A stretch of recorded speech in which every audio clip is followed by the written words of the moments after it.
You walk into the airport thinking you know how this place works. Tickets, lines, boarding passes, the usual chaos.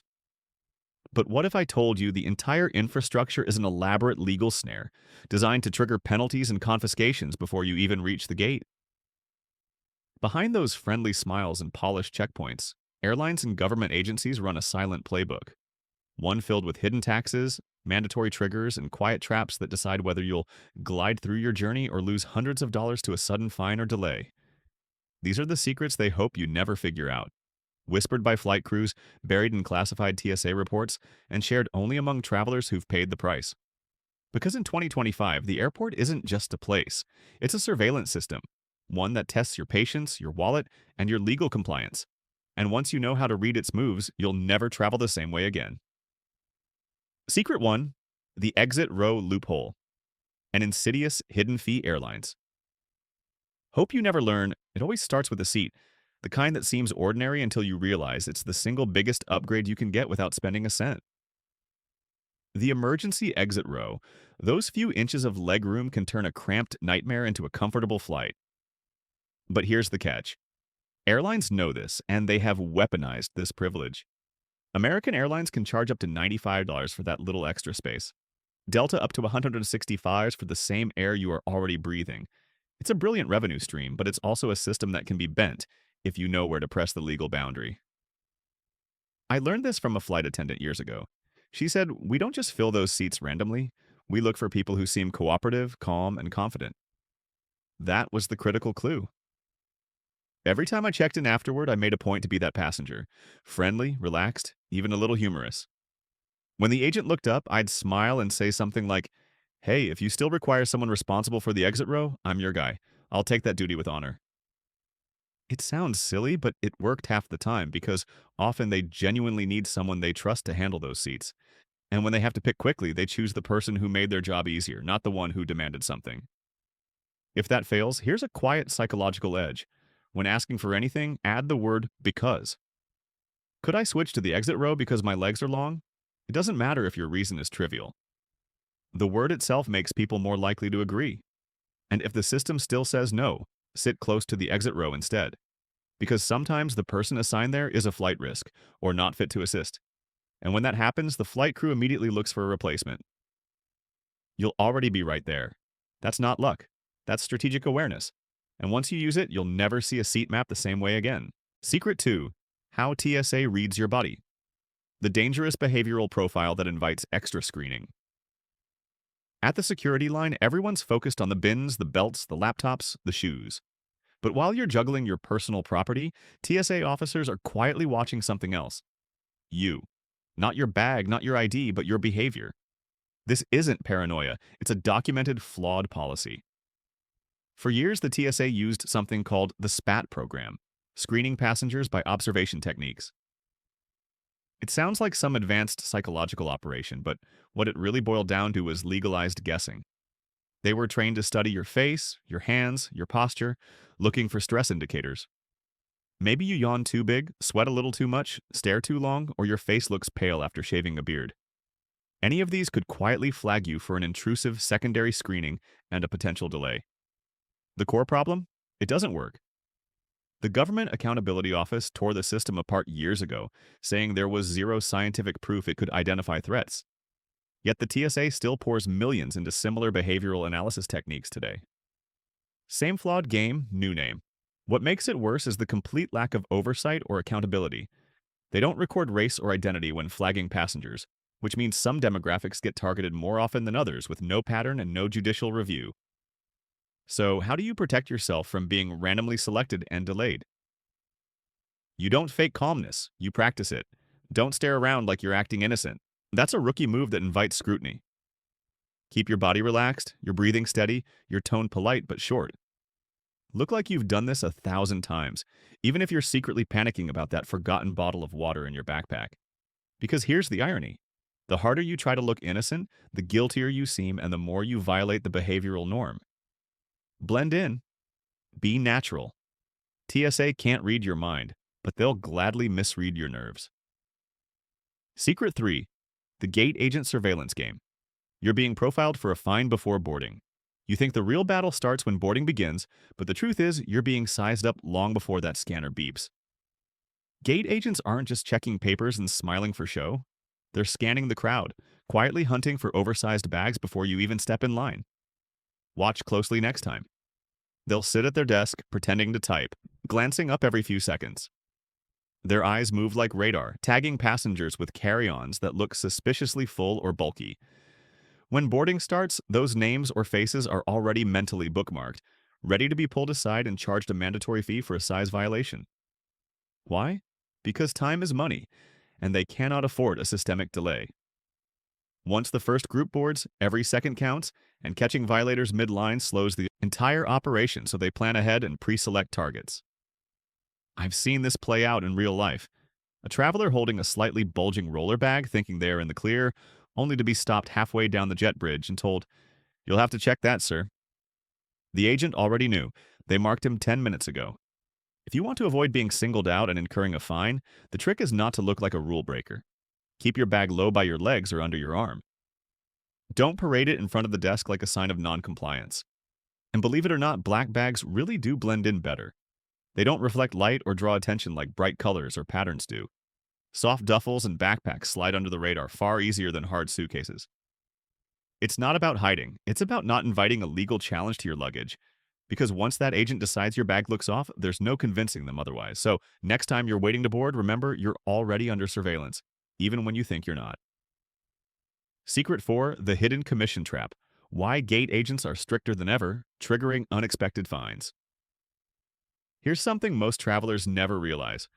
For some budget airlines, catching your violation at the gate isn't just policy, it's corporate profit and a gate agent bonus. Budget carriers like Spirit and Frontier have quietly built a system that rewards gate agents for enforcing baggage rules. Every time they flag an oversized personal item or carry-on, they can earn a commission, $5 to $10 in cash. It doesn't sound like much, but multiply that by dozens of passengers a day, and suddenly every extra inch of your bag is money in someone's pocket. That's why those viral videos you see, the ones where gate agents are arguing over bags that clearly fit, aren't accidents. They are incentives in action. I've seen it myself. A passenger calmly sliding their backpack into the bin. It fits perfectly, yet the agent still insists, "It has to go all the way in, ma'am." The customer protests, but the fine is already printing. And here's the sneaky part. The gate is where you have the least leverage. You can't go back to repack, you can't legally dispute the policy, and the airline knows you won't risk missing your flight over an argument. One swipe of your card and you're done. $60 gone, no refund, no recourse. That's why your bag choice matters more than ever. A compact, minimalist design, especially one that opens wide like a suitcase, not only helps you pack smarter, but also looks compliant from every angle. Soft edges and darker fabrics make it seem smaller, even when it's full. Because in 2025, bag enforcement isn't just about following rules. It's about triggering a corporate bonus system and an immediate fine. And the easiest way to win that game is to never get noticed in the first place. Secret 5, the rookie bag check mistake. Voluntarily handing over control to the airline, costing you hundreds in fines. This one catches even experienced travelers off guard. The voluntary bag check trap. It happens so fast you don't even realize you've just handed over control of your entire trip to the agent. You're standing by the gate. The metal sizing box is right there, and curiosity gets the best of you. You slide your bag in just to see if it fits, and that's when the agent's eyes lock on you like a predator. Big mistake. The moment you volunteer to test your bag, you've given them the absolute authority to say, "Sorry, it doesn't fit. You'll have to check it." Even if it's just a hair over the limit, that's a $60 to $100 penalty you can't argue your way out of. They didn't find you, you found them. The smarter move is to never offer your bag for inspection unless absolutely required by a direct agent demand. Keep it close, behind you, out of sight. If you're unsure whether it fits, don't check it in front of the airline counter. Find an empty gate or quiet corner instead. You'll have time to test discreetly and adjust if needed. Maybe wear an extra jacket or slip heavier items into your pockets. Some seasoned travelers even use clothing with hidden compartments, jackets or vests with enough storage to fit a laptop, chargers, or even a pair of shoes. It's not about tricking anyone. It's about legally protecting yourself from a game designed to trip you up. The sad truth? Airlines know that once your bag touches that sizing bin, you've basically signed the contract to pay. So, next time, resist the urge to prove you're within the rules. Because in this regulatory game, the moment you play by their setup, you've already lost the legal high ground. Secret 6. The real reason airlines lie about delays. A systemic crisis of control and captivity. If you've ever been stuck at a gate watching your flight delay jump from 30 minutes to an hour to 2 hours and counting, you've probably wondered, why can't they just tell me the truth from the start? Here's the uncomfortable corporate answer: because the lie keeps you under their control. Airlines know that if they announce a 3-hour delay, half the passengers will bolt to customer service counters or start demanding mandatory cash refunds, rebookings, or meal vouchers. Chaos. But if they drip feed the crisis in short, harmless chunks, just 30 more minutes, you stay compliant, you stay seated, and most importantly, you stay at the gate, captive. It happened to my own mother recently. She was flying business class to visit her granddaughter, sitting nervously at the terminal as the airline kept promising just another half hour. What they didn't say was that the mechanical issue would take hours to fix. She waited and waited, afraid to leave even for the lounge because at any moment they might call boarding. This isn't accidental, it's a calculated corporate tactic.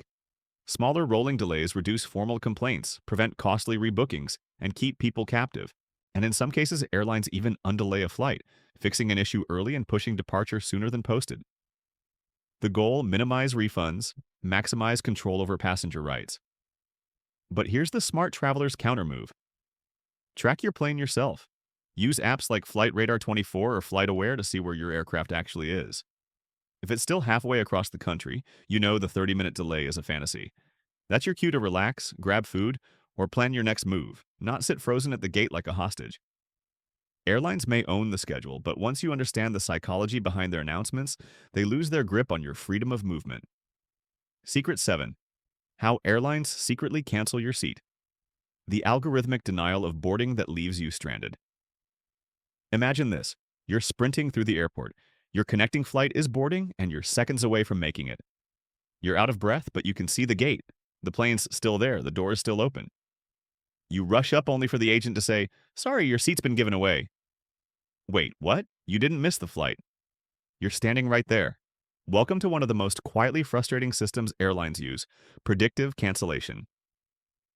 American Airlines has a software program called Aura that automatically removes passengers from flights if the system thinks they won't make their connection. Not when they actually miss it, when the algorithm predicts they will. On paper, it sounds efficient, clearing up seats for other travelers.